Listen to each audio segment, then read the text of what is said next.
Pada 10 Agustus 1945, Sultan Syahrir mendengar dari siaran radio British Broadcasting Corporation atau BBC tentang kemungkinan Jepang akan menyerah kepada sekutu. Dalam waktu singkat, kabar tersebut menyebar ke kalangan aktivis pergerakan, baik golongan tua maupun muda.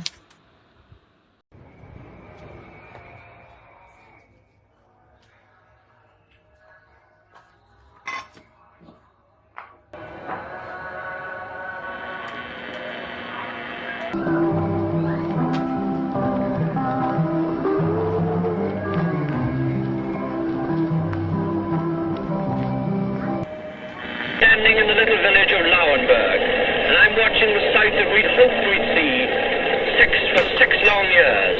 The German army coming into surrender, driving into surrender on its own petrol with its own drivers Jepang into the British sudah lines. menyerah.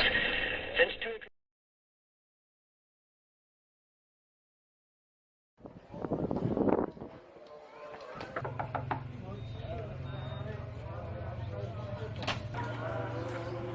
Ada apa, saudaraku? Jepang sudah menyerah.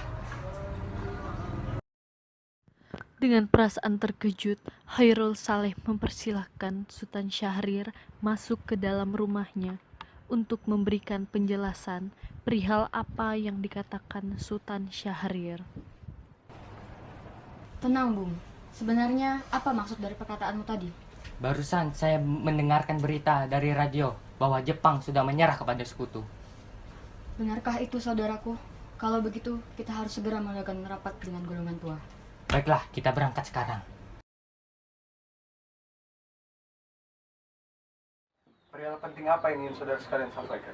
Begini Bung Karno, tadi pagi saya mendengar berita di radio perihal menyerahnya Jepang kepada sekutu. Benarkah itu, Syahrir? Apakah kamu yakin apa yang kamu dengar tadi pagi? Iya, saya yakin.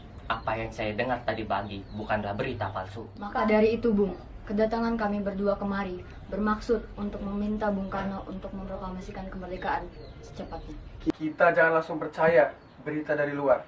Kita harus memastikan kebenaran dari berita itu. Tapi saya pastikan berita itu benar. Kita jangan gegabah dalam mengambil keputusan. Karena ini menyangkut masa depan dari anak-anak kita dan cucu-cucu kita nanti. Tapi, Bung, inilah waktu yang tepat untuk memproklamasikan kemerdekaan. Jepang sudah menyerah kepada sekutu, dan saat ini pemerintah Indonesia sedang kosong. Apakah kalian tidak memikirkan bahaya apa saja yang timbul apabila kita tetap nekat melaksanakan proklamasi ini? Belum lagi kekuatan armada Jepang yang masih ada di Indonesia dapat menggagalkan rencana kita untuk memproklamasikan kemerdekaan ini. Yang jelas, kami menginginkan kemerdekaan ini secepatnya. Itulah yang satu-satunya rakyat inginkan saat ini. Sebentar, saya tidak bisa mengambil keputusan ini sendiri. Saya harus terlebih dahulu membicarakannya sama PPKI. Benar saudaraku, kita berdua tidak dapat mengambil keputusan tanpa ada persetujuan dari PPKI. Ya sudahlah, kalau memang begitu keputusan Bung Karno dan Bung Hatta, apa boleh buat? Mungkin pembicaraan ini kita cukupkan sekian, karena sudah terlalu malam. Sebelumnya, kami minta maaf, karena mungkin kita telah mengganggu waktu istirahat Bung Karno. Tidak usah sungkan, tidak apa-apa. Keesokan harinya, di kediaman Bung Karno, golongan tua mengadakan rapat untuk membahas perihal apa yang telah disampaikan oleh golongan muda kemarin.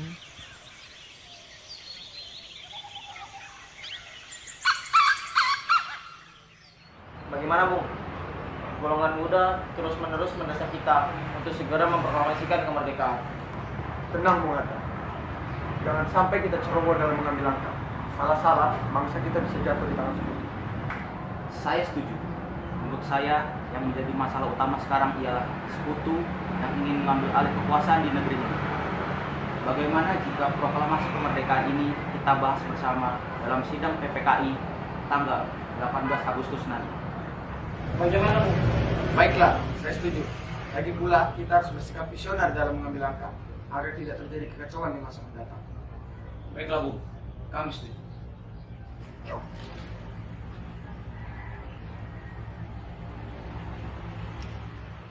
Entah mengapa, keputusan akhir dari rapat golongan tua terdengar sampai ke telinga golongan muda. Berita simpang siur tersebut membuat para golongan muda resah, gundah, dan khawatir bahwa kemerdekaan Indonesia akan dicampur tangani oleh Jepang. Sehingga golongan muda pun memutuskan untuk mengadakan rapat membahas mengenai bagaimana caranya membujuk para golongan tua agar secepatnya memproklamasikan kemerdekaan dan tanpa campur tangan pemerintah Jepang. Setelah beberapa jam mengadakan rapat, golongan muda akhirnya bulat dalam satu keputusan, yaitu mengasingkan Soekarno dan Bung Hatta agar mereka tidak terpengaruh oleh Jepang.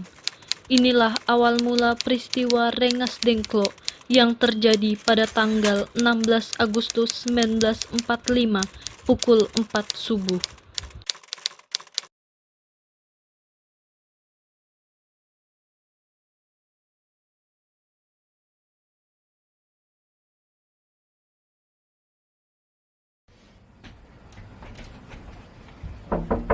Assalamualaikum. Waalaikumsalam. Ada apa saudara datang sepagi ini? Kedatangan kami ke sini bermaksud untuk mengantar Anda dan Soekarno pergi menuju ke tempat pengasingan. Apa? Tempat pengasingan? Apa yang saudara maksudkan? Benar, Bung. Maksud kedatangan kami di sini untuk membawa kalian ke tempat pengasingan agar terhindar dari pengaruh Jepang dan bentrok antara rakyat dengan Nippon. Baiklah kalau begitu, saya akan setuju permintaan kalian.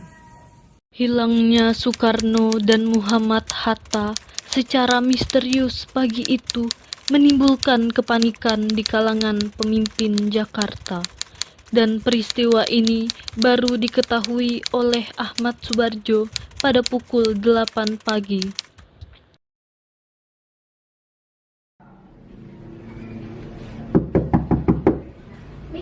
Apakah saudara tahu keberadaan Bung Karno dan Bung Hatta sekarang di mana? Maaf Bung, saya tidak mengetahuinya. Katakanlah padaku sekarang, dan aku akan menjamin keselamatan mereka untuk kembali ke Jakarta.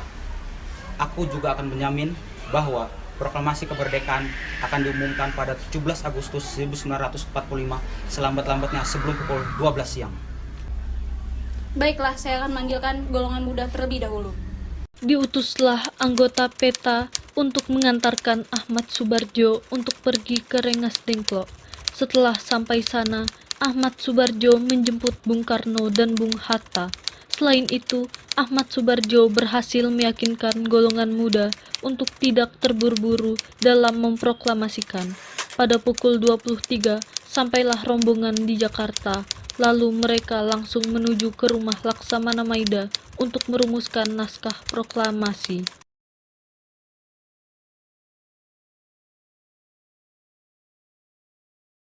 Bagaimana ini? Kita harus membicarakan naskah proklamasi untuk mendeklarasikan proklamasi kemerdekaan kita. Kita butuh tempat untuk membicarakan ini. Tapi Bung, hari sudah malam. Pihak Jepang sudah tidak memperbolehkan kita untuk melakukan kegiatan. Apalagi jika mereka tahu bahwa kita hendak membicarakan tentang proklamasi. Saya punya ide. Bagaimana jikalau kita meminjam rumah Laksamana Maida?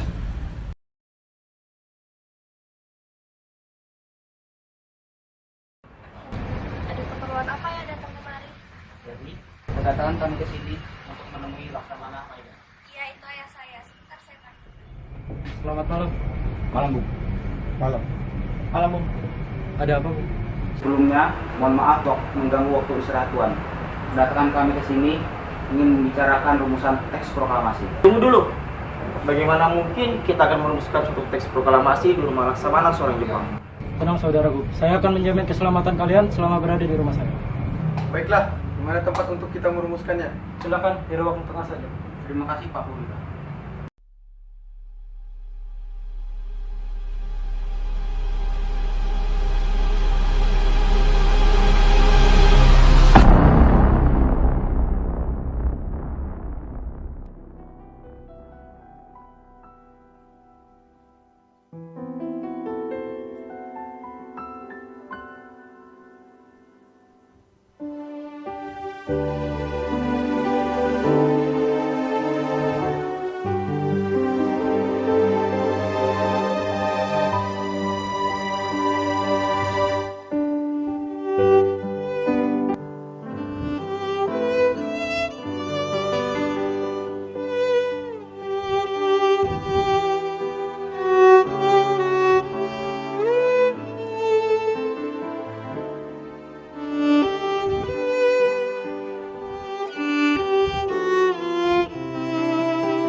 Bagaimana saudara-saudaraku? Siapa yang berhak menandatangani naskah ini? Bagaimana jika dibuat seperti Declaration of Independence Amerika? Bagaimana maksudnya? Maksud saya, bagaimana jika teks proklamasi ini ditandatangani oleh PPKI? Sebaiknya naskah proklamasi ini jangan ditandatangani oleh PPKI, karena PPKI merupakan buatan dari Jepang. Bukankah dari awal kita sudah menginginkan negara kita ini merdeka tanpa campur tangan dari Jepang? Lalu, siapa yang pantas untuk menandatangani proklamasi ini? Bagaimana jika Bung Karno dan Bung Hatta saja menandatangani teks proklamasi ini? Saya setuju dengan pendapat Soekarno. Baiklah, saya setuju. Tapi, bagaimana dengan Bung Hatta? Dengan senang hati, saya akan menandatangani teks proklamasi. Baiklah, saya juga bersedia apabila Bung Hatta bersedia menandatangani.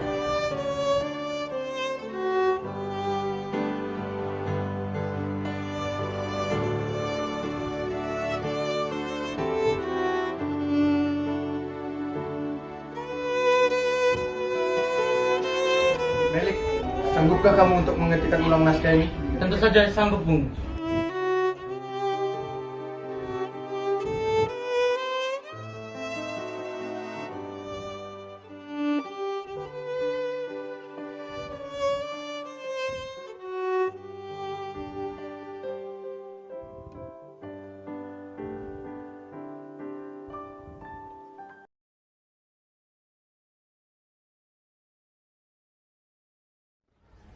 Ya. Alhamdulillah, semuanya berjalan dengan lancar. Terima kasih, Dek, telah menemani saya di masa-masa yang sulit ini. Iya Mas, terima kasih kepada Gusti Allah telah memberikan jalan kepada bangsa kita. Oh iya Mas, untuk proklamasi besok sudah disiapkan atau belum? Sudah, besok kita akan melaksanakan upacara bendera dan akan diiringi oleh lagu Indonesia Raya. Bendera? Tapi kita tidak punya bendera, jadi bagaimana? Ya ampun, Mas lupa bagaimana jika ada saja yang menjahitkan benderanya. Tapi kain yang kita punya hanya kain merah dan putih, apa tidak apa-apa? Tidak apa-apa, yang penting kita sudah membuatkannya. Buat saja yang sederhana.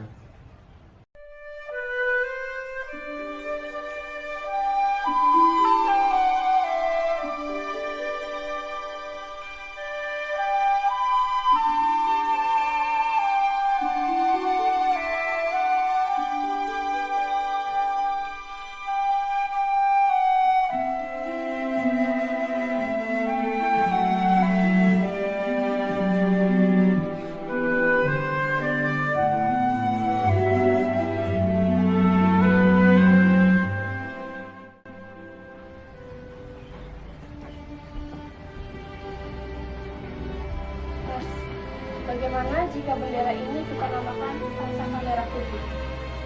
Namanya bagus, Mas setuju.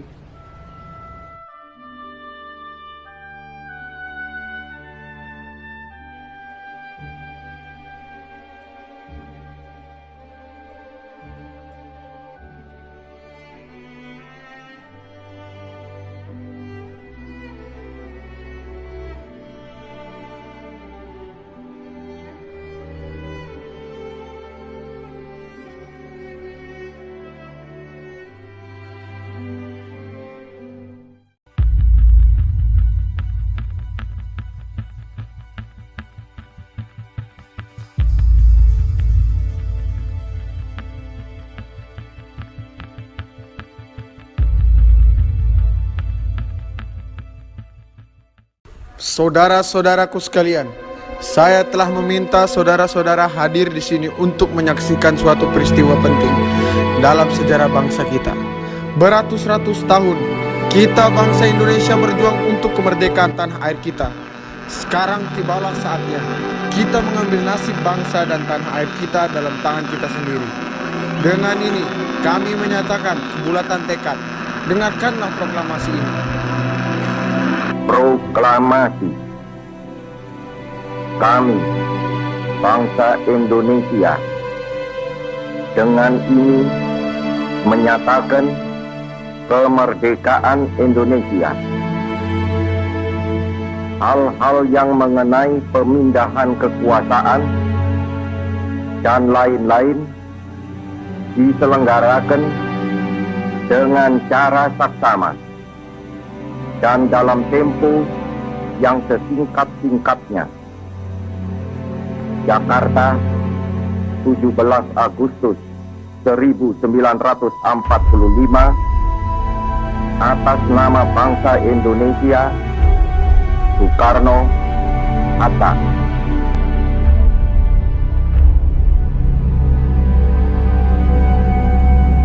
Hari-hari terus berlalu, tiada pernah berhenti. Seribu rintang jalan berliku, bukanlah suatu penghalang. Hadapilah segala tantangan, mohon petunjuk yang kuasa. Ciptakanlah kerukunan bangsa, kobarkanlah dalam dada semangat jiwa Pancasila. Hidup tiada mungkin tanpa perjuangan, tanpa pengorbanan. Mulia adanya berpegangan tangan, satu dalam cita demi masa depan Indonesia jaya.